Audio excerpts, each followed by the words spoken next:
दो चरण अच्छे नहीं रहे क्या बीजेपी के लिए, ये जयराम रमेश बोल रहे हैं। यानी वो उनका सीधा सीधा कहना ये है, उनकी मंशा ये है कहने की कि इलेक्शन कमीशन बीजेपी के हिसाब से, सरकार के हिसाब से आंकड़े जारी कर रहा है। ये कहना सही है क्या?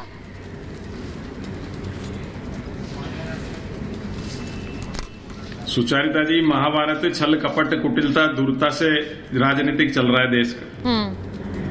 जैसे शकुनी के पासे थे, वो अपने हिसाब से चौसर खिला रहा था, जैसे विपक्ष खेलता जा रहा। जब मैं कह रहा हूं आप विपक्ष का तो क्रेज बना नहीं, मोदी जी का क्रेज रहा नहीं, इसलिए वोटिंग परसेंटेज कम हुई। अब कितनी हुई, चुनाव आयोग की विश्वसनीयता पे प्रश्न चिन्ह है। तो वो आप जब 19 तारीख को मतदान हो गया था, क्या सो रहे थे क्या? दूसरे दिन 20 तारीख 21 तारीख को जाके आप ज्ञापन देते, आप चुनाव आयोग से मिलते बिड़ते, ज्ञापन आप क्यों नहीं भाई जारी कर रहे हो आंकड़े?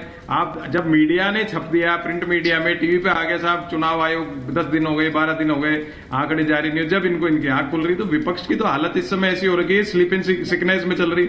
मैंने कहा ना, क्रेज बना नहीं पाए, उनका क्रेज रहा नहीं, इसलिए जनता उदासीन है। अब चुनाव आयोग की जहां तक प्रश्न है, चुनाव आयोग की देखिए विश्वसनीयता पे प्रश्न चिन्ह तो लगता है। आप इतने दिन बाद करते हो, रिवाइज्ड आंकड़े देते हो, जैसे सप्लीमेंट्री चार्जशीटें कोर्ट में आजकल एक फैशन हो गया, तो वो देखिए करना चाहिए था। आज टेक्नोलॉजी का वरुण जी, जब मैं आपसे बात कर रही हूँ, एक और खबर भी आ गई है। देखिए खबर क्या आई है कि मतदान के जो नए आंकड़े हैं उस पर कांग्रेस पार्टी ने सवाल उठा दिए और वो ये कह रहे हैं कि 11 दिनों की देरी के बाद आए नए आंकड़े, 11 दिनों की देरी के बाद आए नए आंकड़े अस्वीकार हैं, हम इसे नहीं मान रहे। कांग्रेस कह रही है कि उम्मीद है कि नए आंकड़ों के जरिए कोई सियासी खेल नहीं होगा।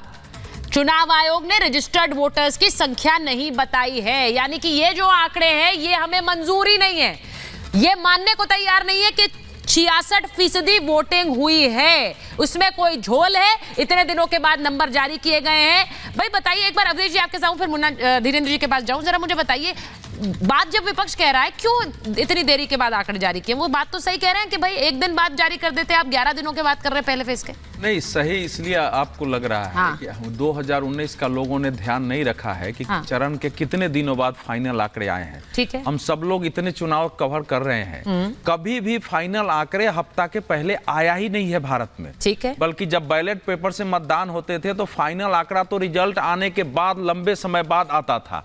आज के समय में भी पहले 3 बजे का आंकड़ा, 4 बजे का आंकड़ा, 5 बजे का आंकड़ा करते हुए फिर रात के 11-12 बजे तक कुछ आंकड़े आ जाते हैं, लेकिन फाइनल आंकड़ा आने में हमेशा 7 दिन 8 दिन का समय रहा है। चाहे 2019 देखिए, 2014, 2009। अब विपक्ष को सवाल उठाना है, उठाते रहे। मैं तो सारे टेलीविजन देखने वाले को बोलता हूं, जरा रिकॉर्ड देख लीजिए कि कब कैसे हुआ है। कभी भी आप सुचरिता, आप भी एक सीनियर पत्रकार हो, क्या कभी भी 7-8 दिन के पहले चुनाव का फाइनल आंकड़ा चुनाव आयोग ने दिया है? कभी नहीं दिया है। नहीं, मैं इसीलिए पूछ रही हूँ, कभी जब दिया ही नहीं है। आंकड़े निकालने में दूरस्थ क्षेत्रों में हो रहा है, सब जगह से टोटल वोटिंग काउंट आते आते सब जगह का आंकड़ा जुटाते समय लगता है। वहां भी मनुष्य ही बैठे हुए हैं ना डाटा एनालिसिस करने के लिए, वहां भी मनुष्य बैठे हुए, उनको करने में समय लगता है। हमारे देश में समस्या है कि हर चीज को संदेहास्पद बनाने की जो एक चली हुई है कि भारत के हर चीज को संदेहास्पद बना दो, यहाँ का लोकतंत्र ही संदेहास्पद हो जाए। अब आंकड़े बताते हैं कि 17 लोकसभा चुनाव का विश्लेषण बता रहा है कि 5 बार चुनाव में मतदान घटा और 4 बार सरकारें बदल गई, 7 बार मतदान बढ़ा और 4 बार सरकारें बदल गई। इसलिए मतदान के घटने और बढ़ने से अगर आज देखें कि किसी सरकार के जाने और आने का अनुमान नहीं लगाया जा सकता है। 2010 के पहले मोटा मोटी हम लोगों का विश्लेषण होता था कि अगर वोटिंग कम हो रहा है तो ये जो सत्ता में है उसके पक्ष में है, वोटिंग बढ़ रहा है तो एग्जैक्टली ये भी बड़ा इंटरेस्टिंग है कि इस बार नहीं, एक मैं आपको जरा होल्ड करा रही हूं, क्योंकि ये हमेशा से कहा जाता था, ये मेरे सारे मेहमान सुने कि भाई वोटिंग अगर बंपर हो रही तो सरकार को हटाने के लिए वोटिंग हो रही। इस बार अलग हुआ है, इस बार विपक्ष ने कहा कि वोटिंग कम हो रही है लेकिन तब भी सरकार जा रही है। नहीं, वही कह रहा हूं ना, मैंने बताया तो 17 लोकसभा चुनाव का विश्लेषण कर लीजिए। मैंने बताया उसमें 5 बार आपको मतदान घट रहा है, 4 सरकारें जा रही हैं।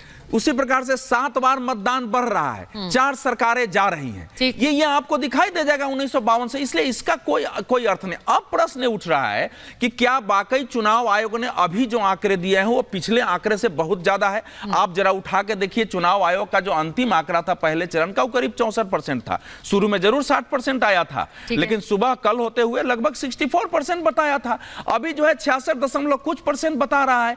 तो इतना अंतर भी नहीं आ गया है कि जिससे मान मान लिया जाए कि अरे अरे वोटिंग कैसे बढ़ा दिया, मतलब कहीं कहीं वोट डाल दिया गया हो, तो ये आलोचना के लिए आलोचना है। नहीं, बट ये है भी कि ये जो आरोप है, मैं उस आरोप पर जाना चाह रही हूं कि क्या चुनाव आयोग, ऐसा लग रहा है धीरेन्द्र जी कि चुनाव आयोग काम कर रहा है सरकार के लिए कि भाई आंकड़े इसलिए जारी नहीं किए क्योंकि वोटिंग कम थी, अब बढ़ा चढ़ाकर आंकड़े दिखा रहे हैं, ऐसे उन बयानों से लग रहा है जो कि पार्टियां दे रही हैं। क्या इलेक्शन कमीशन, पहले ईवीएम पर सवाल उठाया, अब इलेक्शन कमीशन पर सवाल बार बार उठाया जा रहा है कि ये तो देखिए सरकार की प्रॉक्सी की तरह काम कर रही है।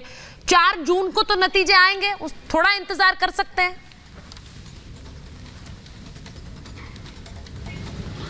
सुचरिता जी, इससे पहले भी चुनाव आयोग इस देश में रहा है, कांग्रेस के जमाने में रहा है, कितने उन लोग संदेह के घेरे में रहा है, ये किसी से छुपा नहीं है, लेकिन इस संस्था पे किसी को कोई आपत्ति नहीं है, ये गुमराह करने के लिए है। देखिए, इंडी गठबंधन के किसी नेताओं का, सुचरिता जी, बिहार में मैंने देखा है चुनाव में, हर जगह मैं घूम रहा हूँ, किसी बड़े नेताओं का चुनाव प्रचार में नहीं जाना, ये इस बात से उनके वोटरों में कहीं ना कहीं तो निराशा है। उनके वोटर ये देख रहे हैं कि भाई क्यों नहीं ये लोग आ रहे हैं। एक तरफ मोदी जी का सशक्त नेतृत्व है, दूसरी तरफ कोई प्रधानमंत्री का कैंडिडेट नहीं होना भी एक वजह हो सकती है उनके वोटरों में। इस निराशा के चलते जो वोटों में जो कमी थोड़ी बहुत दिखी है, वो उसका एक बहुत बड़ा कारण है, जिसके ऊपर में आप लोग चर्चा नहीं करना चाह रहे हैं। दूसरी बात मैं ये कहना चाहता हूँ कि एनडीए के पक्ष में जो भी आपको वोट देख रहे हैं ना, ये एक तरफा वोट और स्टेबल वोट है। इसमें आप बहुत ज्यादा उछाल क्यों देख सकते हैं? हाँ। एक अस्थाई सरकार, एक प्रचंड बहुमत की सरकार 2014 से इस देश में चल रही है, और उसमें उनके वोटर एक सिविलाइज तरीके से, एक शानदार तरीके से अपना वोटिंग कर रहे हैं। उसको ये लोग कहीं ना कहीं गोल पोस्ट बदल के कभी इस मुद्दे को कभी उस मुद्दे को, इंडी गठबंधन वाले नेता उसको गुमराह करने का प्रयास कर रहे हैं वोटरों को। लेकिन यहाँ के वोटर काफी समझदार हो गए हैं, और इंडी गठबंधन के सभी नेता तो जाने पहचाने चेहरा हैं इस देश के। सुचरिता जी, उनके नेतृत्व में भारत में सरकारें चली हैं और समर्थन से सरकारें चली हैं, और कई आरोप में आज कई जेल और कई बेल के चक्कर में घूम रहे हैं। हाँ। ऐसे लोगों के प्रति कितना उत्साह बढ़ सकता है? मैं पूरा का पूरा जो है कारण यही है कि अस्थाई सरकार है। मैं उसी हिसाब से अभी की वोटिंग का पैटर्न चल रहा है, और बता रहे हैं कि जो 400 पार का हम लोगों ने नारा दिया है प्रधानमंत्री जी के नेतृत्व में, बिहार की 40 सीटों के साथ में हाँ। देश में 400 के आंकड़े को भी हम लोग, देखिए मैं धीरेन्द्र जी ये कहना चाहूंगी, इसीलिए इस आप जो एनालिसिस कर रहे हैं, मैं एक्चुअली चाह रही हूं कि यही एनालिसिस मेरे सारे मेहमान करें। मैं चाह रही हूं इस बात को समझना कि क्या कारण है कि वोटर निकला है या फिर नहीं निकला है, और किसका वोटर निकला है और किसका नहीं निकला है। क्योंकि ये जो वोट परसेंटेज की लड़ाई है या फिर वोटर टर्नआउट की लड़ाई है। जी जी, कंप्लीट कर लीजिए, आप कुछ बोलना चाह रहे हैं।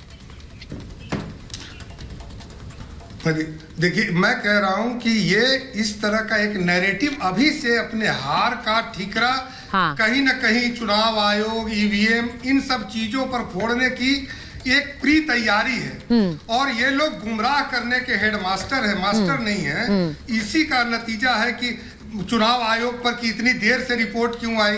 अरे रिपोर्ट पूरे देश से आना है, इतने सीटों से आना है, उनको कंपाइल करना, कंपाइल करके और पूरे देश में देना, उसमें समय तो लगेगा। तो ये लोग कहीं ना कहीं अकबकाहट में, जैसे अगर किसी को ये पता चल जाए कि कुछ हमको अनफॉर्चुनेटली कुछ हो गया हो, तो कुछ भी दवा खा, ठीक है। मैं